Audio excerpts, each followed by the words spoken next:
Back in May, when I played Sonic Frontiers for my first preview, I came away with an overall positive first impression, but also a feeling that there was still a good bit of work to be done. The game felt buggy, the performance didn't feel optimized, and there was a ton of distracting pop-in of objects and obstacles floating around in the sky.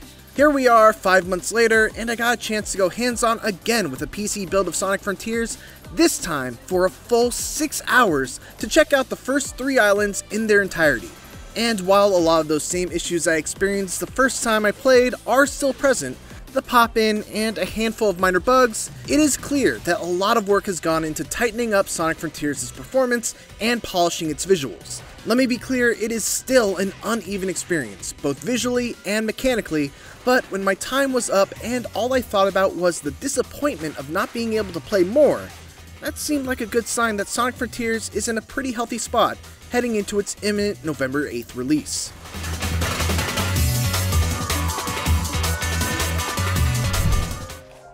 The big thing I got to experience this time around versus my first play session was the full sense of progression through each island. I've talked previously about how you need to collect portal keys to open up cyberspace levels, beat cyberspace levels to get vault keys, and use vault keys to unlock chaos emeralds, but there's another important element to the game flow as well: memory tokens.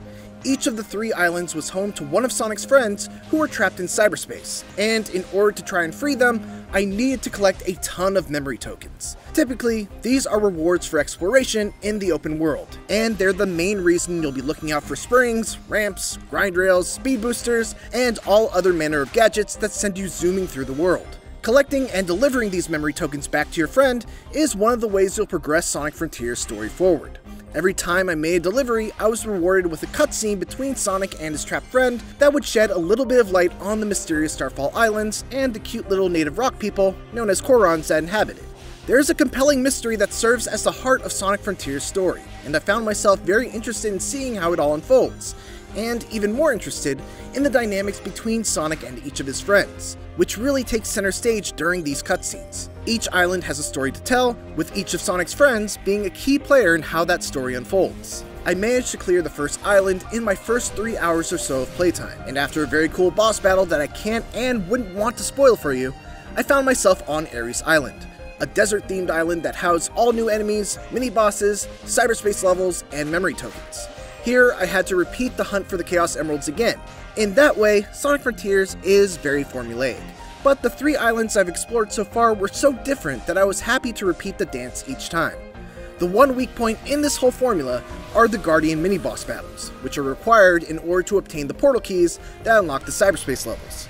These fights are typically grand in their spectacle, but are rarely actually fun to play. And worse, they're repeated multiple times throughout the island without any variation. Fortunately, there are a few exceptions, like a fight against a sumo guardian that encloses you in a cage and requires you to bounce off the fences in order to bump the boss into the electrified portion. The more you bounce, the more force you're able to bump the boss with, and trying to find the right angle to bounce a bunch of times before hitting the boss was a lot of fun. And then there are the cyberspace levels, which, like the Guardian mini-bosses, varied in their quality, but were all fun nevertheless. Each is a bite-sized traditional Sonic level that comes with 3 sub-challenges to complete, in addition to just beating the stage. They are beat the level under the S-rank time limit, beat the level with a certain number of coins, and find all 5 red coins.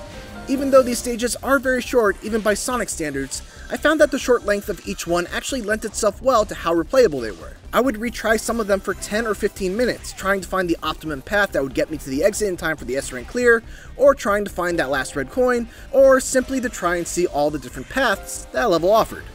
From a level design perspective, the variety on display in the many different cyberspace levels that I played was pretty impressive. Some would be very straightforward, grounded boost levels, focused on speed and reactions, while others would be very grind rail heavy, and still others would shift the perspective to 2D and be a little more deliberate with their platforming challenges. Hands down, the best cyberspace stage that I played was one that broke the tradition of being a short bite-sized level and was stretched out to about 2 or 3 minutes in length and had a bunch of hidden shortcuts off the beaten path that were a ton of fun to discover. As varied as the level design is though, the one disappointment about Cyberspace is that the visual theme around them, based on my 6 hours of playtime, always falls into one of just a few categories. Green Hill Zone, Chemical Plant Zone, Sky Temple, or the new Cyberspace Highway theme, and that's about it. Still, the music and the speed made them a consistent highlight of my playtime. The bulk of the time spent playing Sonic Frontiers was spent running fast through the various open zones, and while it is a big departure from what Sonic fans may be used to from the series, I have to say that I'm officially fully on board with it. In a weird way, I kind of liken it to a Tony Hawk game. It's that same feeling of chaining a revert to a manual, linking that to a grind, taking that grind over a gap, acing a special trick or two, and then sticking the landing.